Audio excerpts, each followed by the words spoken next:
Hi, I am Kaye England with Wilmington Prints, and in this video we are so excited to share our newest project, which is called STARSTRUCK.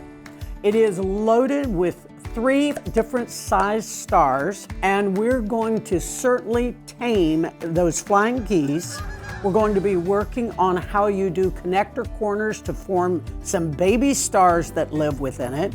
We have done this quilt in 2 different colorways. So I'm going to actually break all of this down. You can see we're serious about what we're doing today. Prepare to be starstruck. Well, we are all so very excited about this new program where the kit to class is some of the language you'll be hearing from your retailer and from Wilmington as well. Not necessarily meaning that your retailer is going to do a hands-on class, but that Wilmington is pre-cutting all of the yardage, now not strips, but this will be yardage of each one of the colors living in the 2 colorways.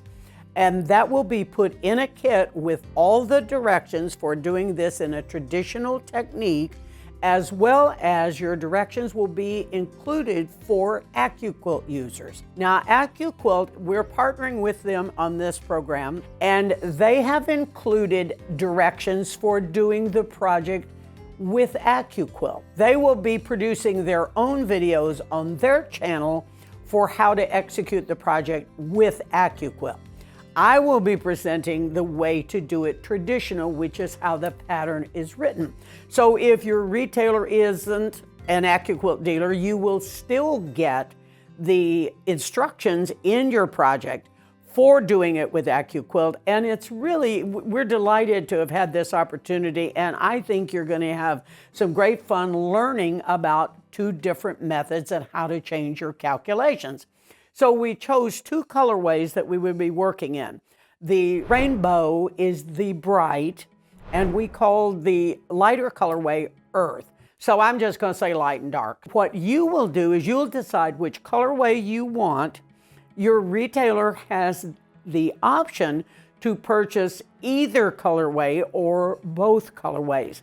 So what I would encourage you to do is you watch this, go, gee, I like that light one. Oh no, I like that dark one. Gosh, I want both of them. I had the pleasure of making both of these quilts, and I can tell you, the way it's written, it truly is a fabulous project for a very first time quilt maker. If you own a couple of rulers and a rotary cutter and a little bit of patience, you're going to be able to make this quilt.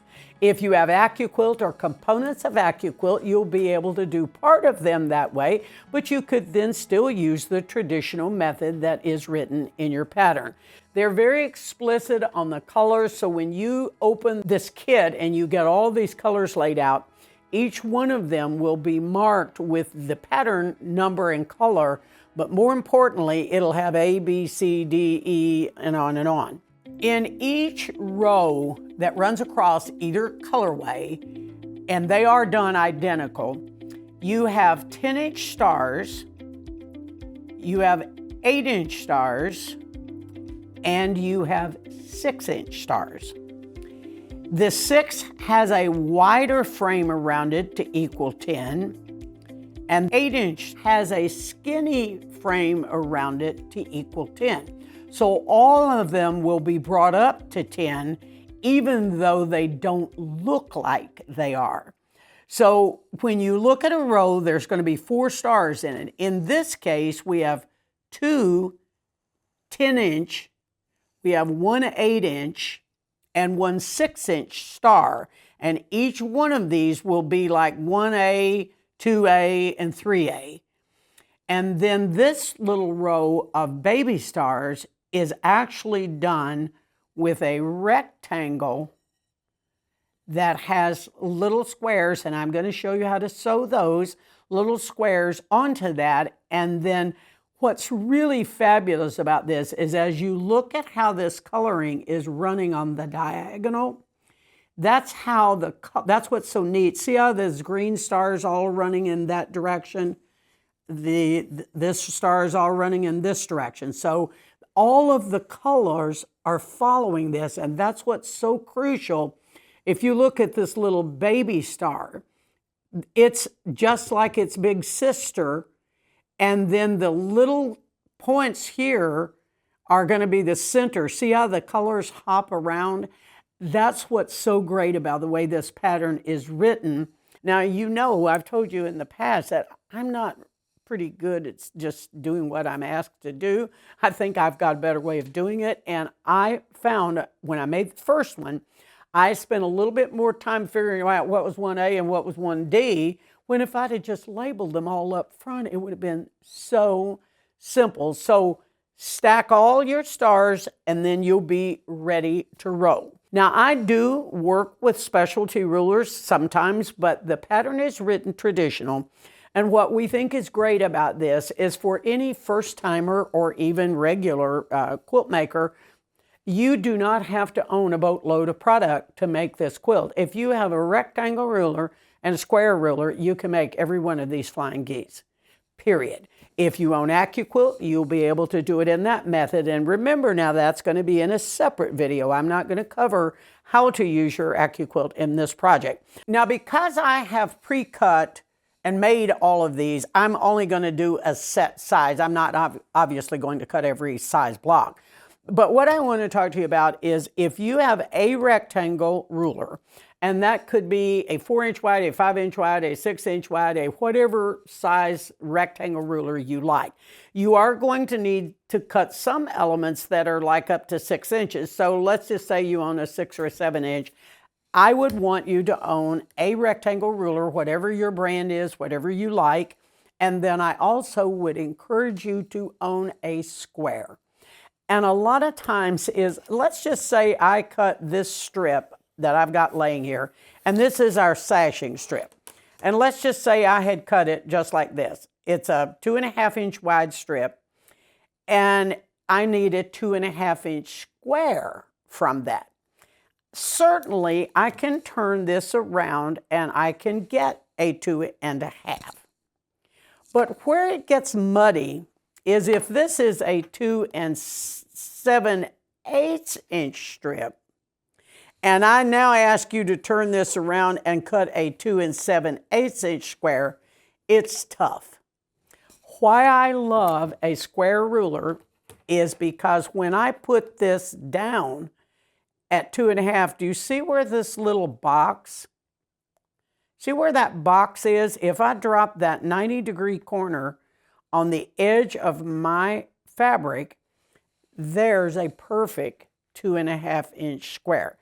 And I can march across that. I'm cutting 2.5, 2.5, 2.5, 2.5. If you've got a rectangle ruler there, I think you have to work a little harder. 2.5, 2.5, and 2.5. This is personal, and it's just a little tip that I think may or may not help you. Use it if you like. If you only own a rectangle ruler, you can still get the job done.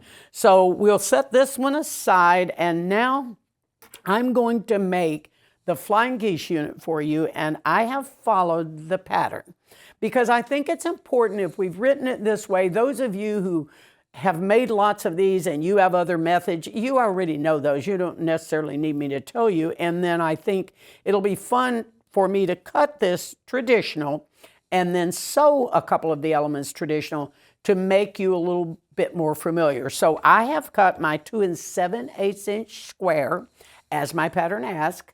And now I need to cross-cut those squares to yield 2 perfect half-square triangles that will finish 2 inches, but I've got to have that 7/8 in because I'm cutting a square in half. Now, I could cut this with this way, and if you're new, if you own a square ruler, the diagonal of that square ruler is your perfect spot to line up right there. Now I'm point to point. So if I want to cut this guy, then all I've got to do is there I am point to point. So there's my 2 half-square triangles. Now, because I don't have any stripe or pattern or anything, I can just lay this down like so. Do the same thing again, times 2, times 3, times 4. So I'm not going to cut all those, but I am going to lay these out like this. And we'll get to this one. We'll do another. Now, if you're familiar with cutting with specialty rulers, you wouldn't have as many points. You'd have some flat tops. Now I'm going to pull this one over, and because this is the goose, this is the wing of the goose, or the sky that the goose flies through. It's referred to a couple of ways. On a quarter square triangle, which is my Flying Geese unit, I have been asked to cut a set size square, which will allow me to cross cut it twice and get all 4 Flying Geese for these units. Now, because my square ruler doesn't quite reach this because I used a smaller square, I'm just going to plop over here and I'm going to cut point to point. And then before I do any moving, I'm going to turn it point to point, and I'm a little awkward in this. I know I've got this little twirly thing there. I could have just twirled it around, couldn't I? So right there is goose 1. Sounds like a joke, doesn't it? 2. And then here are my other 2 waiting for these fellows right here. Now, if you've never cut this unit, it's looking a little precarious because you're like, oh my goodness, how in the world am I going to figure out where you lay those? Because what you're looking for is point to point is how you're going to sew this. This is how I did all of my cutting prior to sewing. But if you take a look at all of these Flying Geese units are cut. They are laying in a stack and they are ready to go. So I have little numbers on there. I have little marking tags that are like little round shapes. And I wrote 3A, 3B, 3C, whatever it was that I was working on. And you certainly don't have to do that, but I will tell you that it will help you track which star am I making, what's its color, because everything is an ABC in the coloration. So let's slide over here to my trusty machine and let's just sew that. You can see now that I have got this cut. Now I have this little leader in there. I just like something in there, but my needle is in the down position. So if I raise my presser foot, I can actually go right up to the needle. So here's my 1/4 inch mark. That's my 1/4 inch foot, and that toe, when it's down, that toe aligns right there. So point to point, if I go into that, to the needle, and I always encourage you to take a bite or 2, then stop, then kind of come back and look at, okay, I see, there we go. Now, because I've got the tray here, I have a 1/4 inch line here. That tells me where I'm going. But what's really important for me is that I stay right on the edge of that. So we're going to sew 2 of these, and we're going to sew real slow. And you know what I really love about this machine? See this little button? I have a tendency to have a lead foot. So if I slow that down, and if you're somebody who likes a little bit of a backup to not sew like a speed demon, I'm off that. Now I'm going to come right back with the second one that we cut. Now see, I'm flat to the floor, and that's as fast as it's going to go.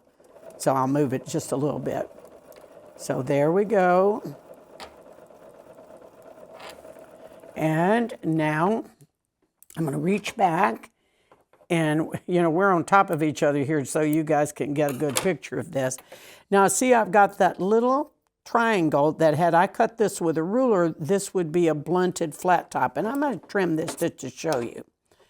I would have trimmed it, it would have come and it would have looked like that had I done this another method. But I don't need to cut that point off yet. I can do it a little bit later.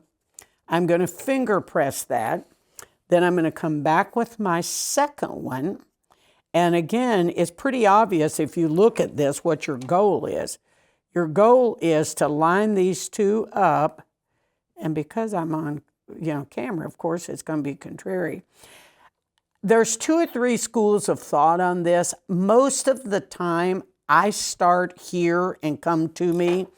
But I'd like for you to know that you have more than one way to get this job done. If it's easier for you to turn this one over, make sure that you're lined right there and go to the needle. And because I cut that just a little wonky, because this is not normally how I sew. I love wonky, the word too. But because the point's there, right here's where I'm looking at. This is where I better come home, right there at that V.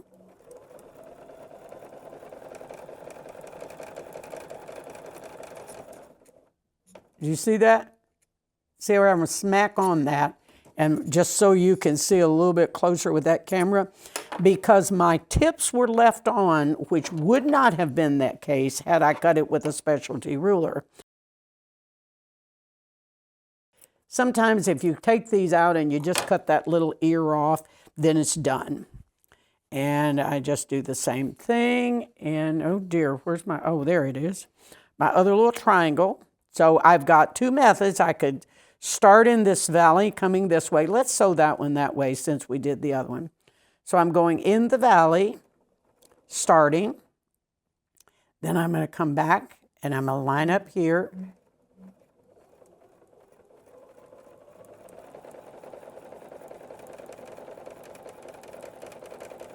And that would be the second one. So let's cut this first one off. Let's trim the other little tail off. And then, now because I cut that first little ear off, right now all I've got to do is just trim that little guy right there.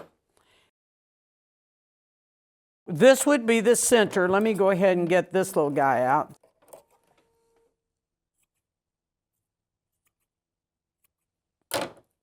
So I would have made 4 of these, and I'd have this and this times 4, and then I would have my corners. So the black is my background.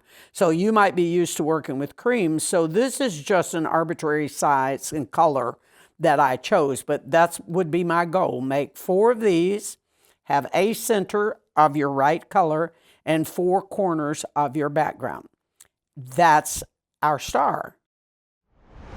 Now I'm going to sew, I've put 1 corner on 3 of these little sashing strips which form the baby star.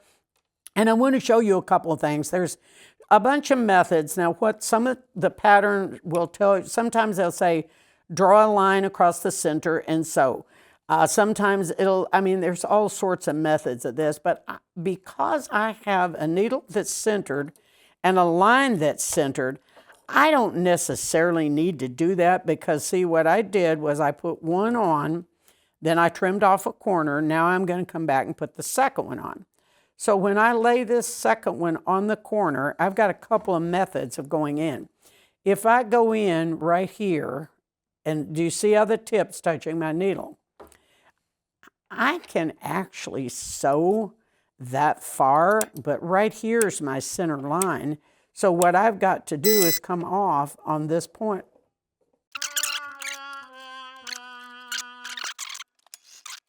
So now I've just got a little cheater in there. So I'm going to come to that corner. And there's not necessarily a wrong way, but I'm going to show you a couple of tips that I would work off. Now my goal is to sew off on this corner. If you can't eye this little bitty guy, then I would encourage you to mark it. I could just come back here and then a lot of times you're upside down, you're on top of each other. There's a bunch of ways and you got a whole lot of these to make. Get in a rhythm of putting one side on and then when you come back, do you see how these kind of snug up right here? And I'm going to just sew across there. I think I have one more. Let's see if it's going to be a good friend and line up. So if it didn't, sometimes you'll luck out and you can just sew crisscrossy, but see that one's done. Now when I'm ready to come back, do you see how it's easy to sandwich these to where, See, they're opposites. That makes your life a little bit easier when you're sewing. So if I needed these, and I'm going to need a passel of these have their own number, and then they also have their own color coordination. So I just put these two on, but see, each little baby star is going to need 4 strips with its little points on it. But the opposite end will be the color of the neighboring. So what your pattern will tell you is to make X number of these with 2 greens on this side and 2, although they'll be colored numbers. So the order of the way you do this is so laid out for you that if you just read your recipe, you got it made in the shade. Okay, so here are our 3 stars. You can tell here's our little 6, here's our 8, and there's our 10. Because obviously you know that the only way I'm going to get my 6 and my 8 to equal my other is I've got to sash them. So you've got specific sizes, so I'm going to cut a skinnier sashing to go on my 8s because I only need 1 inch and 1 inch because I've got an 8. So if I do these on all 4 sides, this will be this size. So on this one, it's going to get a fatter strip that will make it equal 10. So now I'm laying this little guy down on the 6, and you can see that he's still not wide enough. So that's when I'm going to come back and put this wider sashing. That'll get me the right size. So I'll put 4 sides on this guy, and then on this guy right here, I'll only put the little skinny. And that will get all of them the same size as this one. You really do have to assemble this quilt in rows, and you know that I love to assemble in units if I can, but this quilt is much happier. As you look at it, you're just going to make row 1, row 2, row 3, and then this last one is just a little border because I have a row of this, then I have a row of stars. Then I have a row of baby stars, which are our little connector units. And the assembly order is not as difficult as keeping your color organized. So pay close attention when you're working on these. Each time you execute a star, and you'll see that when I execute all of these and lay them out, I have them in an order of stars 1, which is the 10-inch, stars 2, which are the 8-inch, and then the little guys are the number 3s. I have all of these organized and in position so that when the pattern then says, here's row 1, you need 1 out of this section and 2 out of that section, and so forth and so forth. If I were to assign a difficulty level to anything in this project, organization would be number 1 difficulty. And I will tell you, having made 2 of them, I was better on the second one because I realized that I thought I could remember which one was A and which one was B, but once you start laying this out, it will save you a lot of time if you will just pin a little note on there as what it is and then lay it aside. And I cut everything at once, then I sewed them all periodically over a certain number of days. Then I went back with everything done. Now, once I had all my stars made, prior to assembling on the wall, I do end up pressing each one of these blocks in because I've sashed all the smaller stars and I've got all those little connector corners that I need to flatten.